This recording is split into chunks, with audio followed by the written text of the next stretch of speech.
The heart is a symbol of love, and this handcrafted heart made from purple heart wood is a perfect way to express your love to that special person in your life. The only tools you'll need to make it are a drill and a scroll saw. While I wouldn't consider this an absolute beginner level project, if you have some experience making inside cuts, you should be able to make this. I'll show you how, step by step. My next series of projects will be for Valentine's Day. And this one here is You Hold the Key to My Heart. And it's calling for 1/4-inch material for the heart, and then another 1/4-inch backer, and then a 1/2-inch base. This project has 4 pieces. The first is the front of the heart that says, You Hold the Key to My Heart, which the key fits into. Then there's a backer to the heart and a 1/2-inch oval base. I resawed a piece of 1-inch thick purple heart, 12 inches long, into 2 1/4-inch thick pieces. I use enough thin stock that I frequently resaw 4/4 or 6/4 stock and then run it through the thickness planer. If you want to see that process in detail, I'll leave a link to my video on that subject on the screen and in the description. I'm using scroll saw tape to attach the patterns to the wood. The key protrudes from the side of the heart, but I'll be cutting that out of a different material for contrast, so this board only needs to be wide enough to accommodate the heart and the backer. I have some 1/4-inch thick oak on hand that I'll use for the key. I attach the front side of the heart to one half of the board and then the pattern for the backer on the other.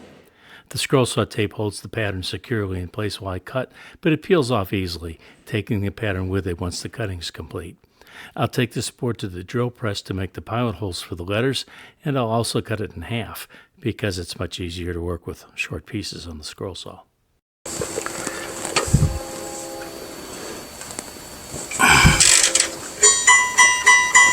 The ringing sound indicates that the blade is tensioned correctly. I'm using a number 3 Pegasus modified geometry blade for the 1/4-inch material.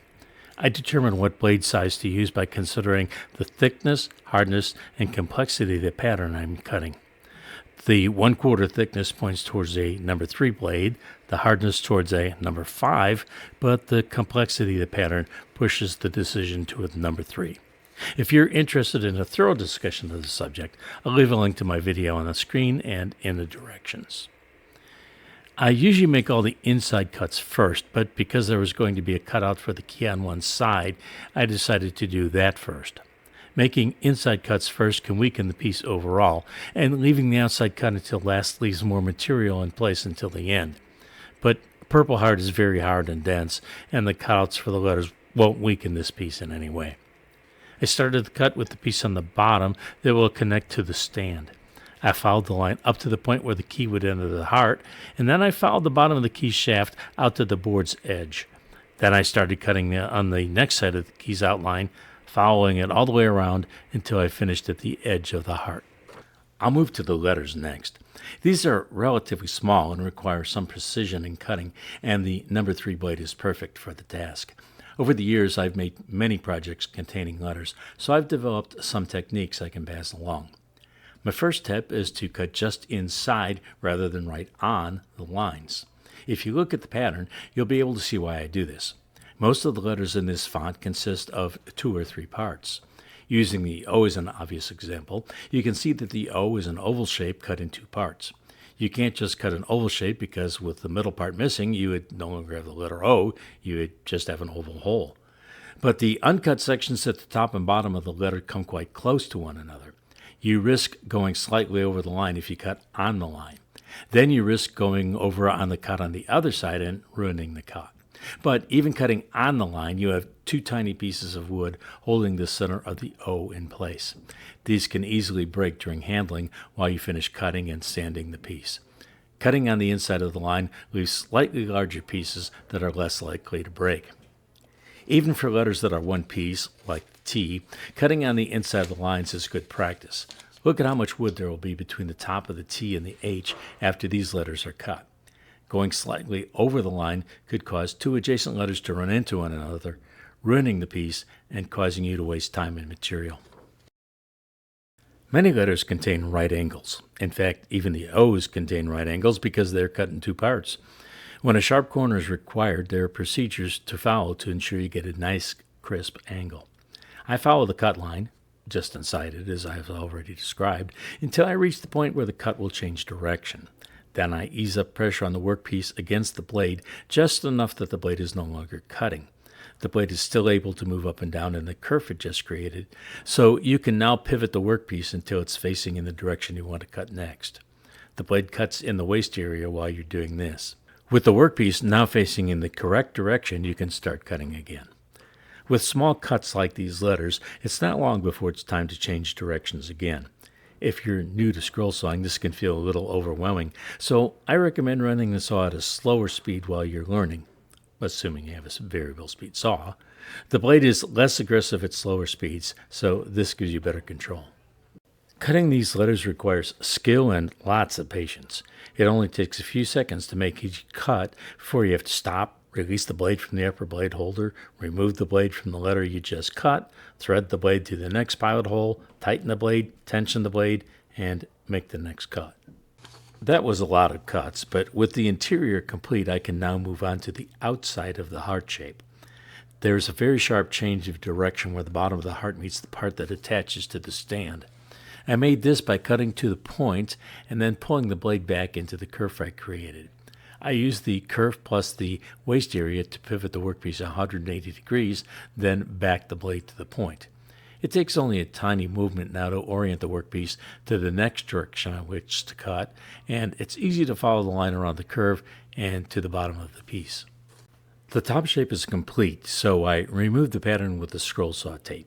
Even with all those cuts, the tape pulled off almost entirely in only one peel.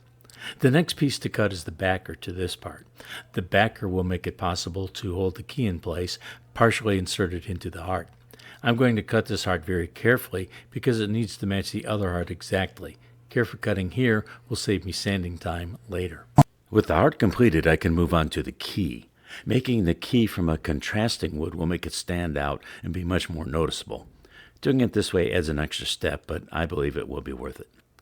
The heart was cut from 1/4-inch thick purple heart, and I'm making the key from 1/4-inch red oak. I already drilled the pilot hole for the opening on one side of the key, and I cut that first. You should always make interior cuts first, especially with thin wood. It can become quite fragile once you start removing material. Most of the time I cut patterns right on the line, and I've already explained why I cut letters on the inside of the line. I'll cut the key on the inside of the line, making it slightly smaller than if I cut right on the line. This should increase the chance that it will easily fit into the opening on the heart side.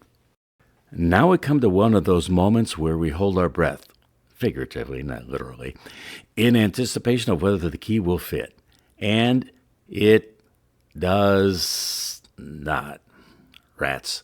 Cutting on the inside of the line somehow wasn't enough. My only option was to figure out where I needed to trim the key to fit. I didn't want to cut too much and end up with a sloppy fit because the key needs to hold in place on the heart on the stand, but it also needs to be easily removable enough to be taken out whenever a person wishes. I trimmed a little, but the key still didn't fit. I went back and trimmed a bit more, but still no joy. I was beginning to know how Goldilocks felt. The key fit, but tightly, and I wanted it easy to remove without the danger of breaking it, so I went back to the scroll saw for a third time.